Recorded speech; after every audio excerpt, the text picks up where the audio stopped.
Ежелгі өркениеттің бесігі саналған таяу шығыста байлық бар, бірақ бейбітшілік жоқ. Неге?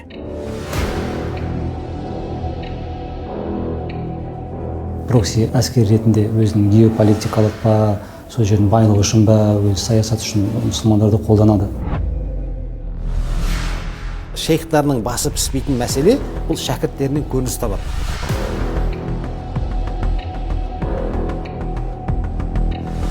Жастарда террорлық әрекетке тартатын арналардың бірі бейресми марказдар. Түрлі күштердің қаражатына жанкешті дайындайтын орталықтардың көздегеніне. Террористік ұйымдардың кез келген аймақтан күтуге болады, егер ол аймақта экономикалық тұрғыда бір мемлекеттердің бір пайдасы көзделген болса. Мен аяқ арып алдым, ол соғысқа қатысым ойындаймын.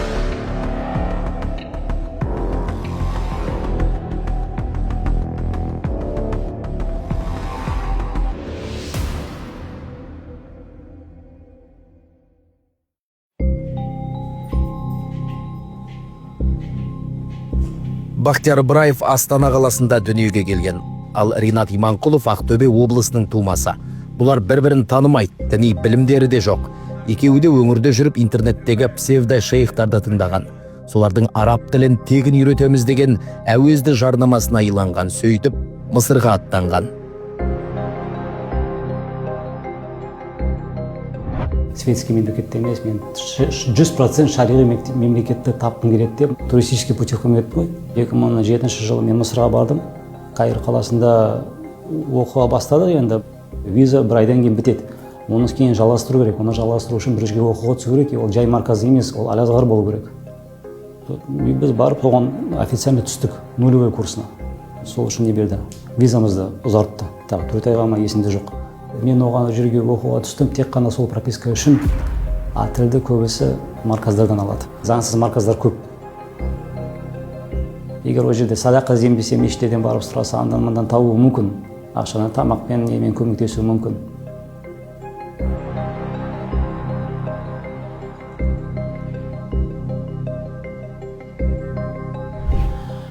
Екі 2009 жыл намаз оқып бастадым жалпы. Ол Абу Ханифа мазхабымен бастадым негізінде.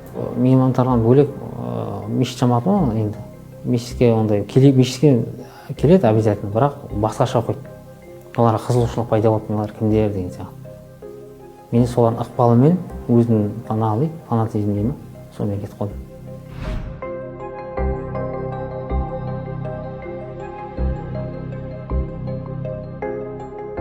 Өзіміздің ілім аламыз деп, солай мен бір туристический фирма арқылы шығып кеттім осы. Египет қаласында, сол жақтан ілім аламын дәлше деп, сол жақтан тіл үйренемін.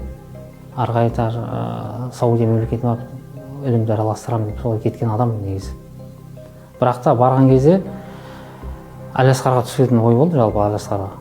Менен не сұрадым? Рұқсат қағаз сұрады. Ол жақта қан тапсырдым.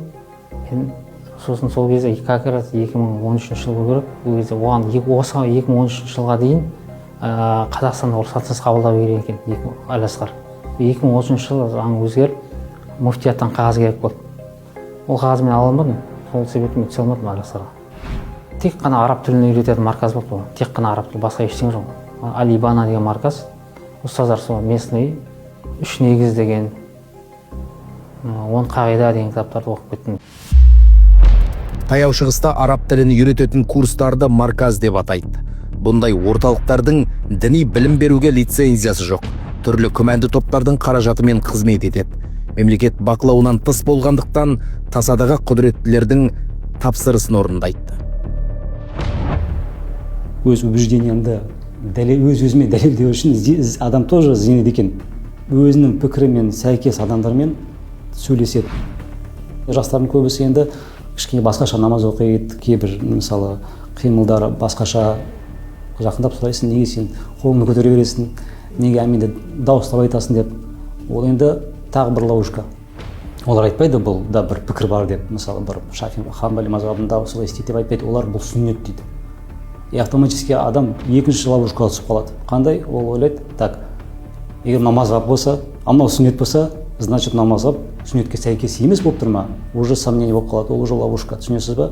То есть уже ол как будто обвинение, не дейді, бұл төрт мазхабты сүннетке сәйкес емес дегендей адамды пікірге тартады да, и ол уже қарағысы келмейді олар не айтады. Олардың фатуалары, олардың пікірлері уже авторитет емес, ол уже Құран мен сүннетті іздей бастайды. Түсінесіз ба? Ол да бір ловушка. Мемлекет мойындалмаған, рұқсатымен ашылмаған жерлердің барлығында ол 80% бүлікке жақын деген сөз. Өйткені ол мемлекет оны қолдамаған. Мысалы, Мысырға барып, Алиасқар университетінде оқып келгендердің ішінде бүлікке жақын, әйтпесе бір теріс ағымға бір шығарып атқан адамдар жоқты. Ал Мысырға барып, арабский курс деген орталықтарда оқып, Сирияға кетіп қалғандар көп. Сол жақтан.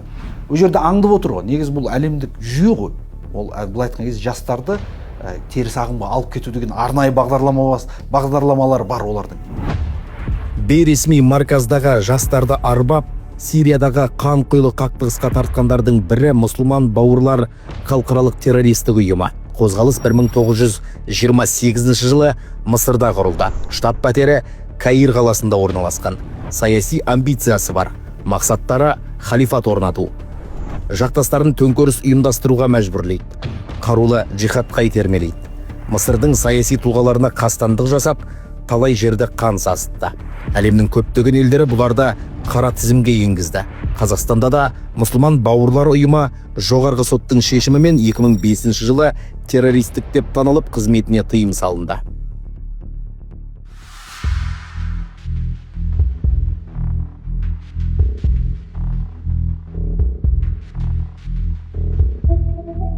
Аллах жолында кім өзін құрбан етеді, Фирдаус жәннатына кіреді. Есепсіз қисапсыз қияметтің күні Аллахтың көлеңкесінде болады дейді. Ешқандай мысалы ондай қиыншылық болмайды дейді шахидтерге деп түсіндірді осылай.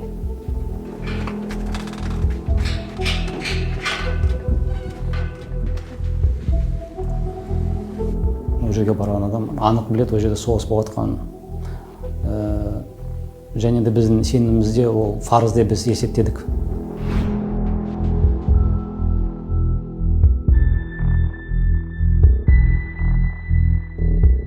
Белгілі бір мемлекеттер, белгілі бір аймақта өзінің экономикалық немесе саяси іс-әрекеттерін, көздеген мақсаттарын жүзеге асыру үшін белгілі бір террористік топтарды жасап, әртүрлі группировкалар дейді, соларды сол мемлекетке жіберу арқылы сол жерде бір хаос, бүлік тудыру үшін соларды жасақтайды арнайы.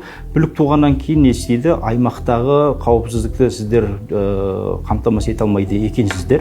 Біз онда кіреміз, әскер кіргіземіз, база кіргіземіз, сол жерден біз соны реттеуші бір күш рөлінде жұмыс істейміз деген секілді желеуменен белгілі бір аймақтарға әскер кіргізіп, сол әскер арқылы болсын, база арқылы болсын, өздерінің саяси немесе экономикалық мүдделерін жүзеге асыра беруі әбден мүмкін. Мәселен, бір ғана Сирияны қарайтын болса, бір Сирияда кім жүрген жоқ, кез келген діни деструктивті ағымдардың көп шоғырылған аймағы негізінен мұнайлы бай аймақ болады. Өйткені сол жерден хаос тудыру қажеттігі көзделгендіктен бұл аймақтар әдейі шоғырланады.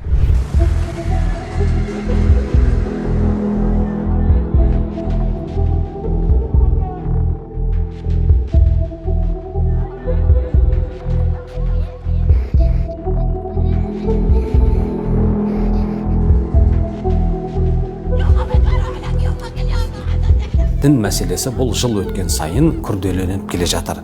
Енді бұл күрделенген, өйткені жаһандану мәселесі бар. Қазіргі кезде мына енді ғаламтор мәселесі бар. Әр жерден шығып алып, шейх болатын, уағыз айтатын, елдің санасын, жастардың санасын улауға тырысатын топтар бар. Біреуі Арабияға кетті, біреуі Пакистанға, біреуі Түркияға, біреуі Сирияға деген сияқты әркім әр жаққа қай жақтан әйтеуір жылу таба алды, немесе жол таба алды, солға қарай кетті. Әрине оның барлығы бірдей адасып, яки болмаса түрлі топтардың жетегіне кетті деп айтудан аулақпыз. Қазір мысалы сәләфи дейміз, бұлар өз арасында 5-6 тармаққа бөлінеді, ертең тағы 10 жылдан кейін бұлар тағы тармаққа бөлінеді. Өз арасында 40 пышақ болады. Өйткені бұл табиғи дүние. Яғни бұл құбылыс тарихта келе жатыр, қайталана береді. Өйткені бұл ағымның құрдымға кетуі өз солай болады. Бүкіл араб мемлекеттерінде сондай қозғалыс, арабская весна дейма, беспорядоктар болып кетті, анархия ма, білмеймін қалайса, в общем, халық көтеріле бастады Сирияда.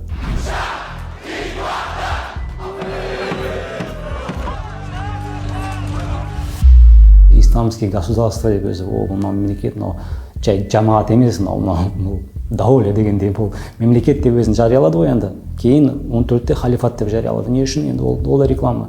Шам жері берекелі жер деп жиналды ғой адамдар.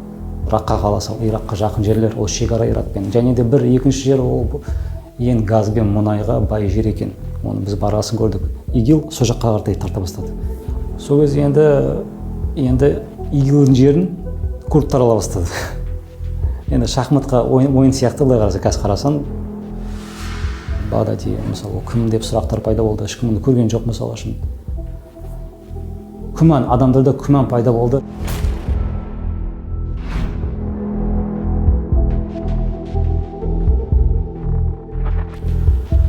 Басқа группировка болды. Мұхажирин ансар деген группировка болды. Жалпы сол жақта болды. Олар Мессин халқымен бірге болған жалпы. Оппозициямен бірге болды олар. Содан кейін Даиш келгеннен кейін мен Даишқа өтіп кеттім. Былай қарағанда Даишке исламға жақын деген сияқты солай өттім мен. Содан кейін олардың арасында екі ортасында келіспеушілік ойда бір-бірімен соғысып бастады 2014 жылы. Мен сол Даишпен бірге кеттім. Даишпен кеткеннен 2016 жылы жарақат алдым аяғым сынды. Сол жарақаттан кейін ешқайда шықпадым, ешқандай соғысқа. 2017 жылы ол Даиштің қате екенін түсіндім мен. Халифатқа ешқандай сәйкес келмейді амалдардың бәрі. Есікке іліп қойып қолынан түсірмейді 12 сағат, 24 сағат бойы. Қолынан наручникпен болды. Сосын немен ұру, азаптау шлангымен. Қандай шлангтар бар, судың шлангтары, пластикпен шлангтармен ұрып, сондай азаптаулар болды. Негізі кеткенде мен Қазақстанға оралмайын деп сол жақта өлетін жанымды ойладым. Өйткені ол жақтан шығу невозможно болды. Бірінші орында отбасында ата-ана сауатты болу керек. Қазақстан мұсылмандар діни басқармасында 3000-ға жуық мешіт бар. Олардың қасында арнайы тегін сабақ беретін ұстаздар қойылған. Әрбір ата-ана егер байқаса, оның ұлы кішкене дінге қызығушылық байқатып жүрген барса, ол ертіп барып сондай ұстаздармен таныстыру керек. Ресми сабақ беріп отырған ұстаз оған ертерек әзіргі тілмен антивирус қойып береді оған. Ринаттың да Бақтиярдың да жолы болды. Шам жеріндегі шырғалаңнан аман шықты. Елге Жусан гуманитарлық операциясы аясында жеткізілді.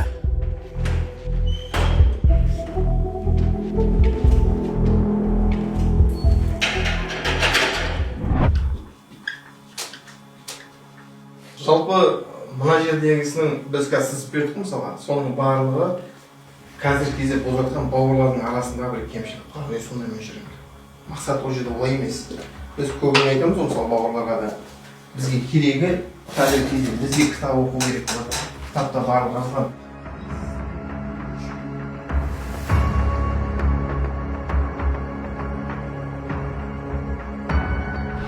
Қос азамат террорлық ұйымға кіріп радикалды идеологияны насихаттағандар үшін жазаларын алды.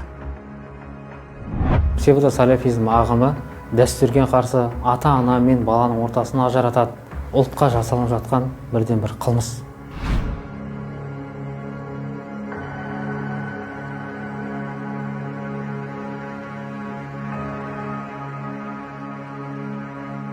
Қылмысымды мойындаймын, анау террорлық топқа қосылдым, амалдарым менің заңсыз болғанын мен қазір мойындап тұрмын.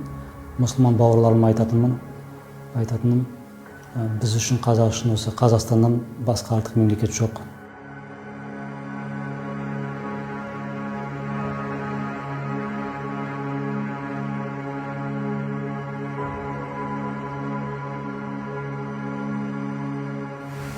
Таяу шығыстағы соғыс ошақтарына кеткендердің тағдыры баршаға үлкен сабақ. Жалғыз уағыз бен күмәнді марказдардың артында қасірет пен қайғы ғана бар екенін уақыт дәлелдеді. Осыны түсініп, сезініп, өзгенің қателігін қайталамау кейінгі саналы жастарға артылар жалғыз үміт.